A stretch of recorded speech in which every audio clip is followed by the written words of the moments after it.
Buenos días a todos, nosotros somos el equipo 4 y en esta ocasión les expondremos la evolución del dibujo técnico. Introducción al dibujo técnico. El dibujo es un arte que tiene como objeto principal representar gráficamente formas e ideas. Pero el dibujo técnico no es nuevo. Sus inicios se remontan a los momentos primitivos. Ejemplo de ello son los grandes monumentos de la antigüedad, los cuales se basaban en planos cuidadosamente trazados. En la actualidad, el dibujo técnico es un pilar importante del trabajo artesanal e industrial. El dibujo técnico se utiliza como medio de expresión y de comunicación o de enlace entre el proyecto y su ejecución, como pueden ser los planos de estructuras, instalaciones de tuberías, redes eléctricas. El dibujo técnico comprende un conjunto de principios y normas donde se representa un objeto por medio de sus líneas. A su vez, el dibujo técnico se representa como un verdadero arte que enseña la manera de representar los objetos con mayor exactitud y claridad posible. En la actualidad, la tecnología, a través de la computadora, hace más fácil el dibujo técnico, ya que se han creado programas que agilizan el proceso manual, haciendo más exacta la representación de lo que se desea. Este proceso es conocido como dibujo asistido por computadora. Es un sistema de representación gráfico de diversos tipos de objetos, con el fin de proporcionar información suficiente para facilitar su análisis, ayudar a elaborar su diseño y posibilitar la futura construcción y mantenimiento del mismo. Suele realizarse con el auxilio de medios informatizados o directamente sobre papel u otros soportes planos. Los objetos son piezas, máquinas, edificios, planes urbanos. Se suelen representar en planta, vista superior, vista de techo, planta de piso, cubierta, alzado, vista frontal o anterior y lateral, al menos una, y secciones o cortes ideales, indicando claramente sus dimensiones mediante acotaciones. Son necesarias un mínimo de 2 proyecciones vistas del objeto para aportar información útil del objeto. Principales instrumentos utilizados en el dibujo técnico. Mesa, tablero. Es donde se realiza la representación gráfica. Tiene que ser de una superficie completamente lisa. Puede ser de madera o de lámina, plástico o algún otro material liso. La mesa tiene unos sostenes que permiten la inclinación de la misma parte mayor comodidad. Es importante la iluminación, pues debe quedar de derecha a izquierda y del frente hacia atrás para no producir sombras. También puede ser un tablero de trabajo. Independientemente, y el borde de trabajo debe ser recto y puede comprobar con una regla de acero. Regla. Es un instrumento fundamental que debe poseer todo. Ella puede ser graduada de acuerdo con el sistema métrico decimal o de acuerdo con el sistema inglés de medida. Un dibujo es una figura, imagen o delineación que se suele hacer manualmente con ayuda de alguna herramienta, ya sea un pincel o un lápiz, y sobre distintos materiales. El concepto de técnico, por otra parte, hace referencia a un procedimiento vinculado a la ciencia, cuyo objetivo es la obtención de un cierto resultado. Se conoce como dibujo técnico al sistema de representación gráfico de distintos tipos de objetos. Su fin es brindar la información necesaria para analizar el objeto, ayudar a su diseño y posibilitar su construcción o mantenimiento. El dibujo técnico puede desarrollarse con ayuda de la informática. Existen ciertos programas que permiten realizar proyecciones y cálculos que facilitan el dibujo. En cuanto a los instrumentos manuales, los más usuales son las reglas, las escuadras y los compases. La arquitectura, por ejemplo, es una ciencia que apela a los dibujos técnicos. Un edificio puede ser representado en planta, con una vista superior de techo, o alzado, vista frontal, lateral. con aclaraciones sobre sus dimensiones en los planos. En este caso, se habla de dibujo arquitectónico. En este sentido, hay que matizar además que la planta es la representación del objeto que se realiza sobre lo que sería un plazo horizontal. Y además también en el dibujo técnico se suele apostar por representar esta o el alzado, junto a una serie de indicaciones fundamentales para poder entender aquel de la manera más exacta posible. Eso supone que cualquier dibujo de esta tipología vaya acompañado, además de las ya citadas dimensiones, de las correspondientes acotaciones. Estas pueden ser de tamaño, de posición o de la misma forma. Tampoco hay que olvidar que dibujo técnico es una asignatura que se imparte a distintos niveles dentro del sistema educativo español. Con ella se pretende que los alumnos no solo aprendan determinados conceptos teóricos, como vocabulario, relativos a dicha disciplina, sino también una serie de habilidades y destrezas manuales para acometer la realización de este tipo de dibujos. El ejemplo del urbanismo. Las ciudades del planeta no dejan de transformarse constantemente. Su evolución depende de las necesidades humanas. Para que sus habitantes disfruten de una aceptable calidad de vida, es necesario que los urbanistas sepan proyectar las ciudades en función de las circunstancias que afectan a las personas. El espacio público, las carreteras o la distribución de los servicios básicos son diseñados con criterios urbanísticos, los cuales se desarrollan a partir del dibujo técnico. La planificación de una ciudad depende de factores muy diversos, como población, transporte, ocio, clima, cultura. El urbanista tiene que valorar todos ellos e intentar plasmarlos en un proyecto determinado. El dibujo que realice es un compendio de todas las necesidades humanas concentradas en el espacio urbano. El urbanismo debe, en consecuencia, combinar elementos diversos con una dimensión estética de la ciudad y todo aquello adaptado a las personas que viven en los núcleos urbanos. Las ciudades se organizan a través de un modelo, un plan general de ordenación urbana, en el cual se divide el suelo, destinado a la edificación o urbano, y aquel donde no está permitido la edificación o rústico. Mi nombre es Snyder, y les hablaré acerca de la historia del dibujo técnico. Desde sus orígenes, el hombre ha tratado de comunicarse mediante grafismos o dibujos. Las primeras representaciones que conocemos son las pinturas rupestres. En ellas se intentaba representar la realidad que le rodeaba, animales, astros, al propio ser humano. Por su necesidad de representar lo que le rodeaba, el hombre encuentra en el dibujo el medio más eficaz para satisfacer ese deseo. Los primeros dibujos se crearon hace 35 millones de años, en la prehistoria, cuando el Homo sapiens representaba sobre las superficies rocosas de las cuevas o sobre la piel de los animales que cazaba. De la prehistoria pasamos a Egipto. En Egipto, la escritura en sus inicios fue ideográfica. Esto quiere decir que estaba formada por signos gráficos o dibujos que representan objetos e ideas, pero a cada signo le asignan un sonido para formar palabras. Esta escritura egipcia es conocida como jeroglífica. Los egipcios fueron los inventores de la geometría, ciencia que constituye un elemento fundamental para el dibujo técnico. A través de ella desarrollaron la trigonometría. La geometría nació de la necesidad de medir los terrenos.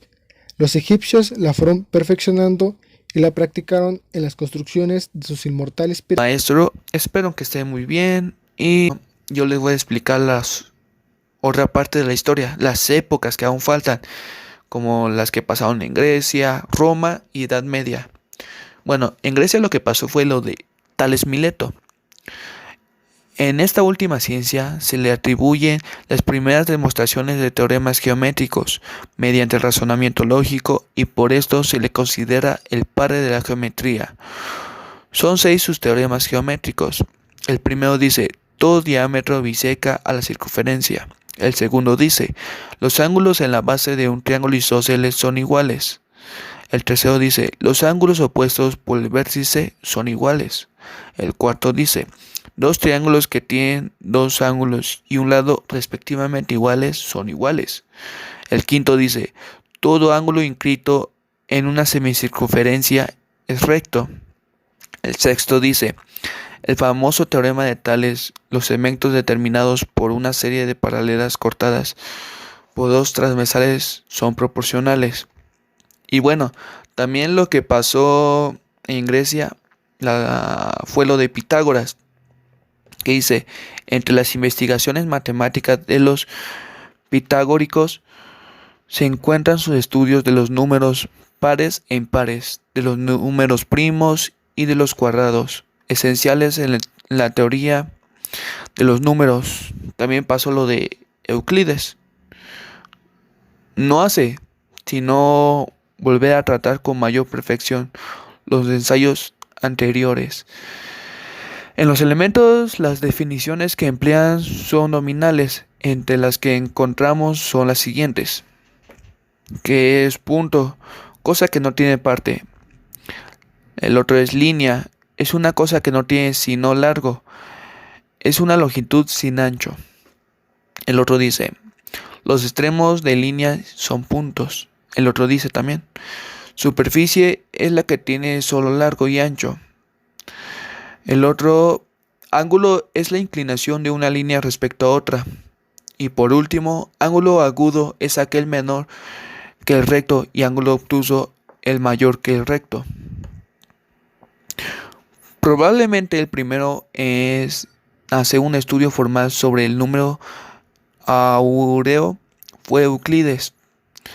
En una obra, Euclides definió su valor diciendo que una línea recta está dividida en el extremo y proporcional cuando la línea entera es el segmento mayor como mayor es al menor.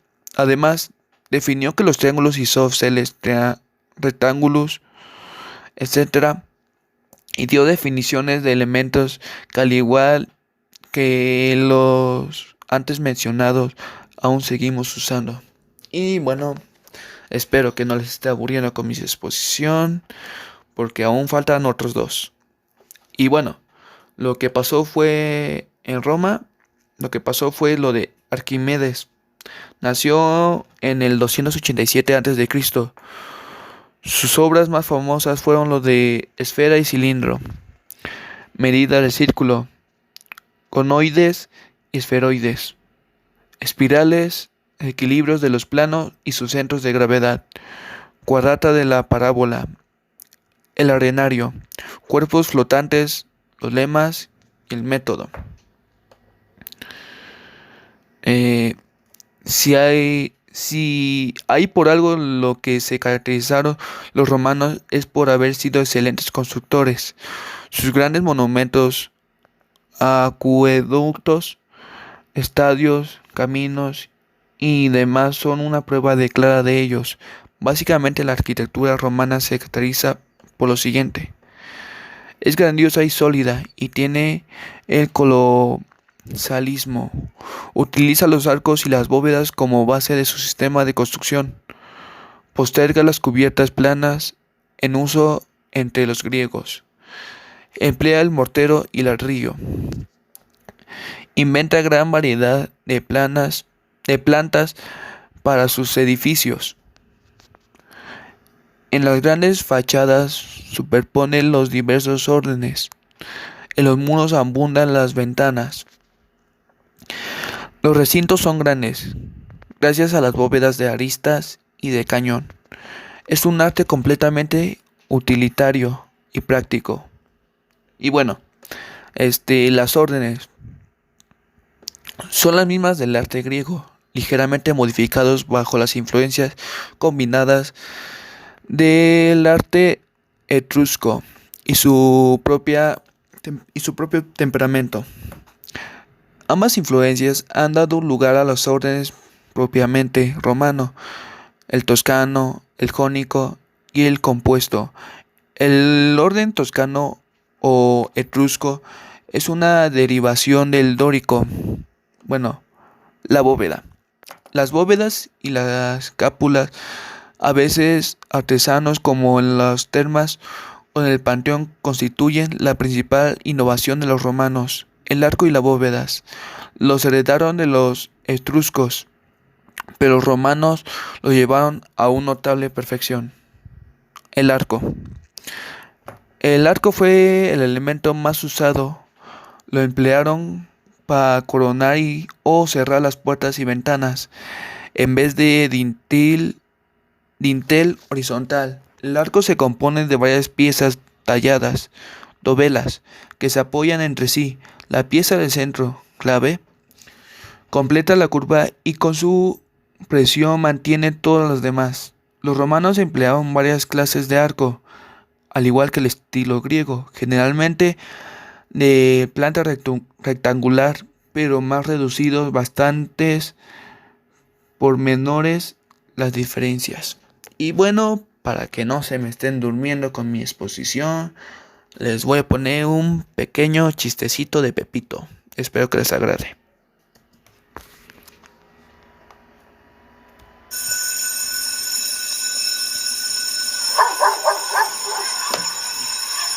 Estaba Pepito en clase y el profesor informa a sus alumnos. Niños, el día de ayer les pedí que tenían que dibujar un paisaje donde demostraran sus habilidades artísticas. Veamos cómo les fue en la tarea. Empezaremos con los de atrás. Andrea, tu tarea. Aquí está, maestro. Yo quise dibujar un árbol con un cerdito y con un sol. Muy bien, Andrea. Seguimos contigo, Carlos. Muéstranos tu tarea. Yo hice una casita y le puse pasto y una barda y unos pinos atrás, además de un sol. Excelente, Carlos, te quedó de lujo. Veamos quién sigue. A ver, tú, Pepito, tu tarea. Aquí está. A ver, Pepito, ¿qué es lo que dibujaste? Porque aquí yo no veo nada. Pues verá, profesor, esto es una vaca pastando. ¿De veras? Entonces, ¿podría explicarme, si es tan amable, dónde está todo lo que usted dice? ¿Dónde está el pasto? ¿Dónde está la vaca? ¿Dónde? No veo absolutamente nada. ¿Puede saberse dónde está todo? Por supuesto, profesor. Verá, la vaca se comió todo el pasto y como se comió todo el pasto, se marchó.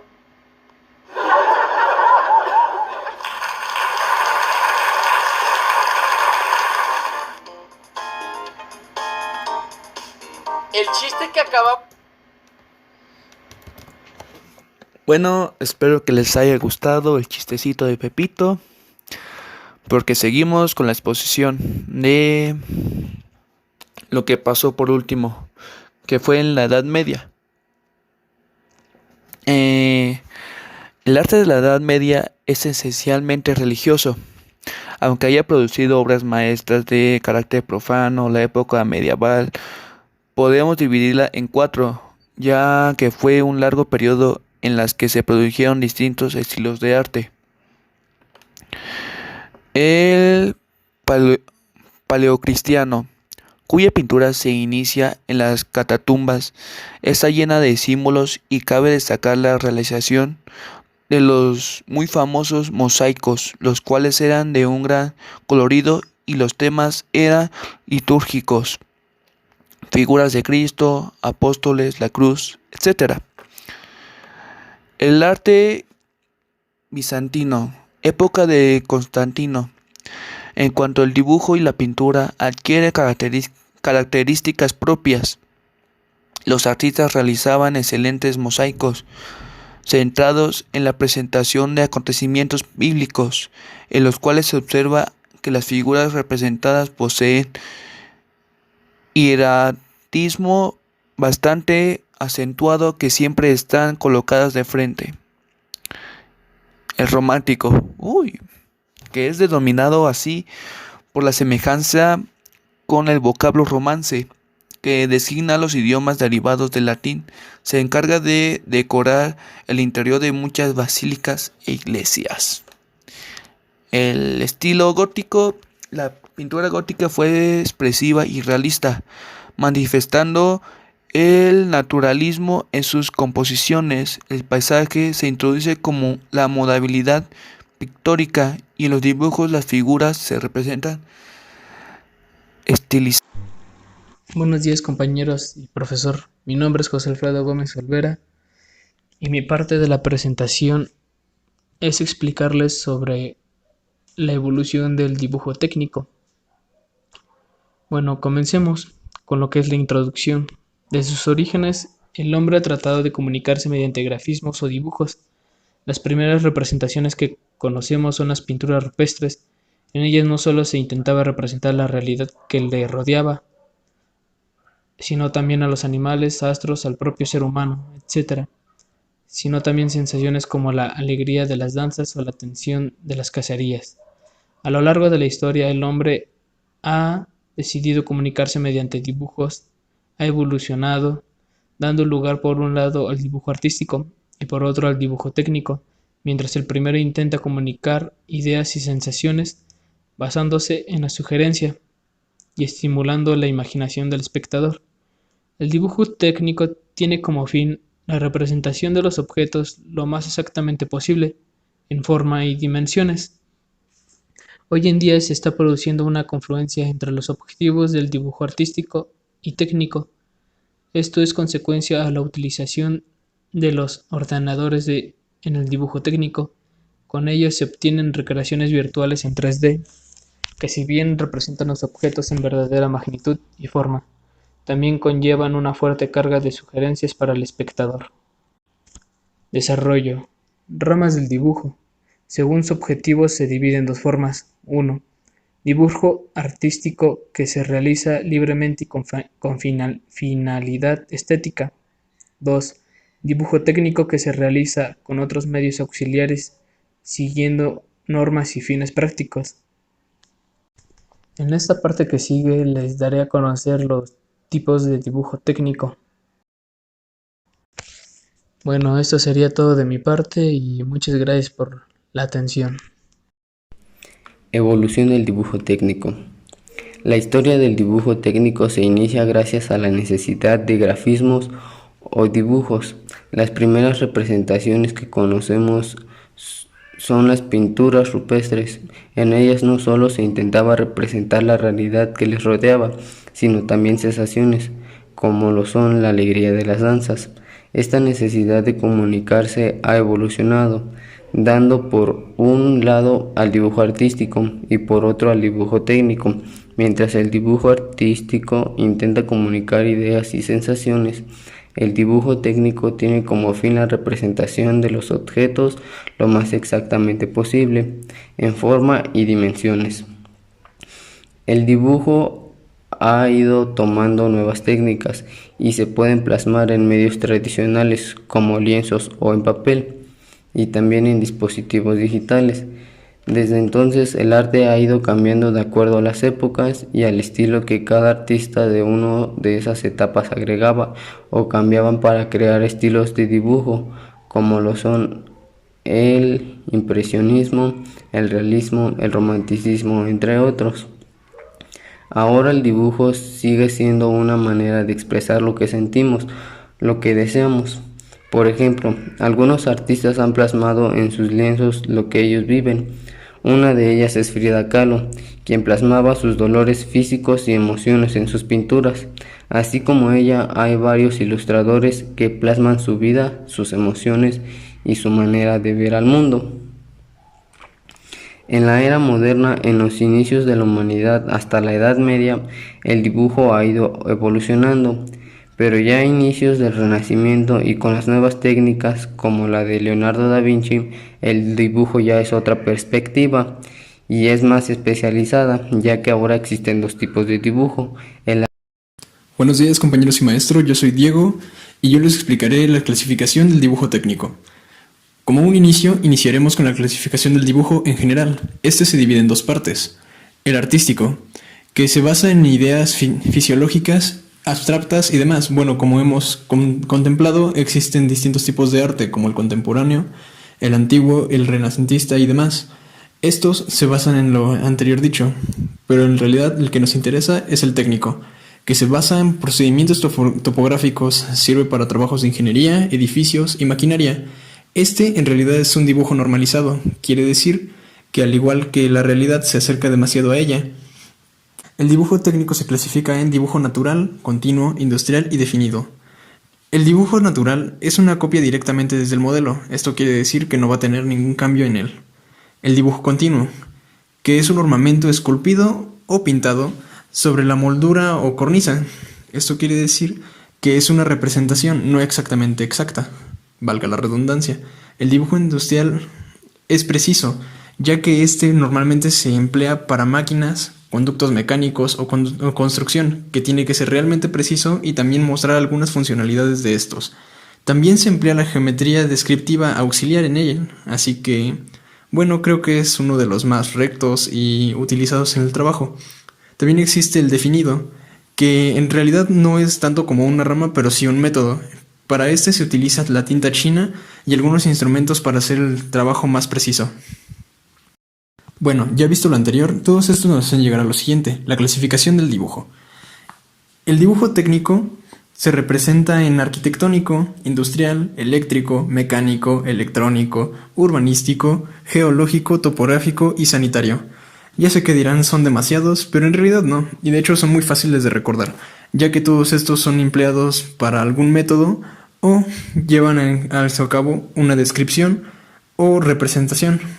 Bueno, ya dicho esto, vamos a estudiarlos un poco más. Este se caracteriza por la arquitectura, valga la redundancia, ¿no?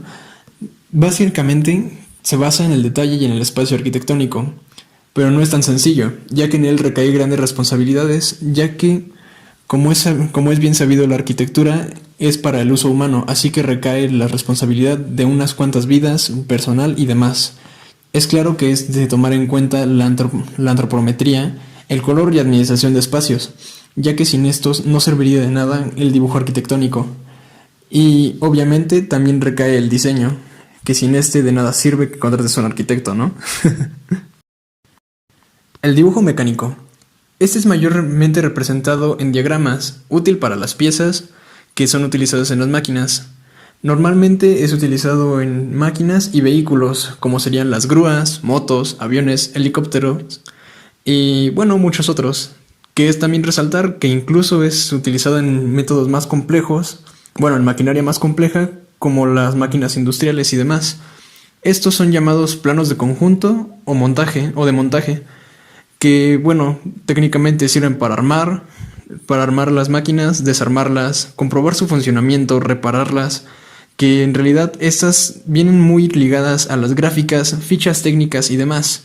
Bueno, como es bien sabido, toda máquina necesita piezas para completar su funcionamiento, así como un motor de combustión, un carburador, o podría ser otras en sí, como nuestra licuadora y un motor. El dibujo eléctrico. Este dibujo se refiere a la representación gráfica de instalaciones eléctricas, ya que estas actualmente se encuentran en la mayoría de lugares, como podría ser en una industria, en una vivienda, en una parada de autobús, o en realidad en cualquier estructura arquitectónica que requiera una instalación eléctrica. Esta tiene su propia simbología, ya que comúnmente, como les había dicho anteriormente, ya está implementada en la mayoría de lugares, así que ha sido normalizada con una simbología, donde podemos encontrar caja de contador, tablero principal, línea de circuitos, interruptores y salidas de trampa, entre muchas otras. El dibujo electrónico. Este poderosísimo tipo de dibujo se representa con circuitos que dan funcionamiento específico, ya sea para computadoras, amplificadores, transmisores, relojes, televisiones, radios, celulares, microondas y demás cosas.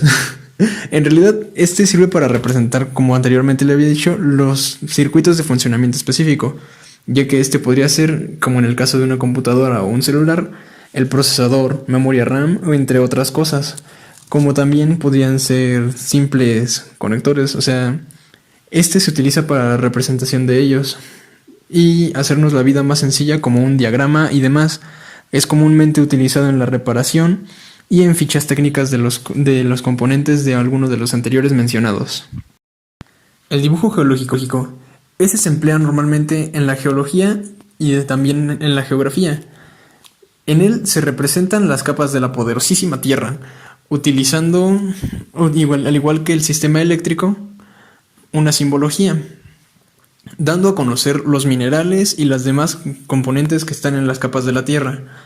Bueno, ya sabemos que con esto nos podemos hacer ricos.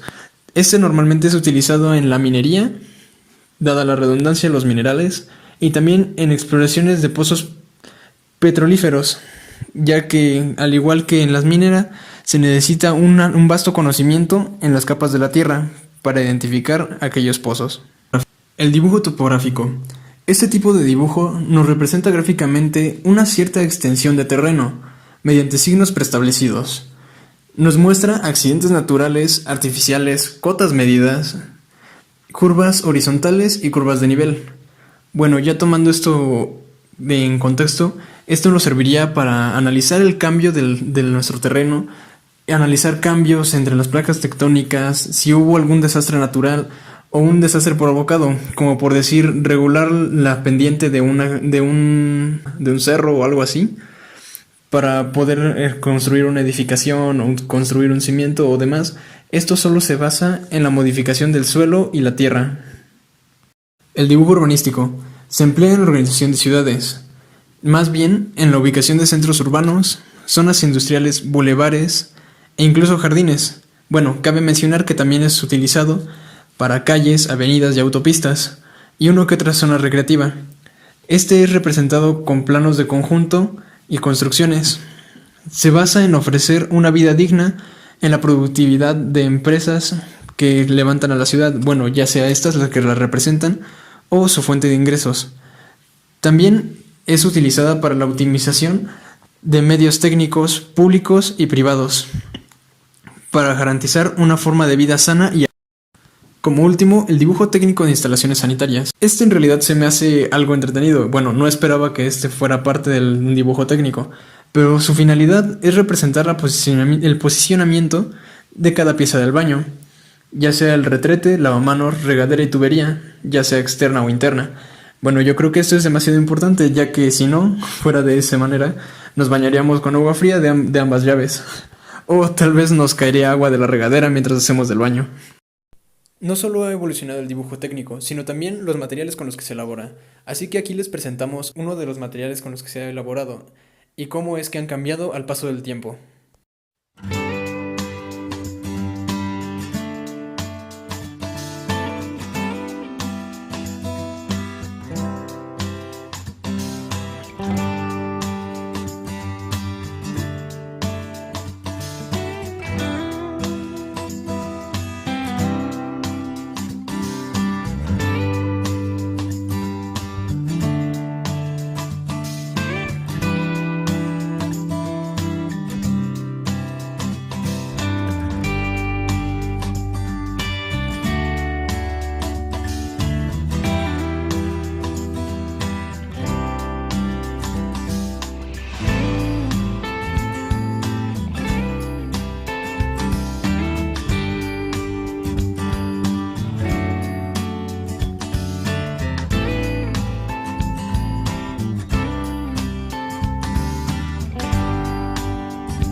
created using Powtoon.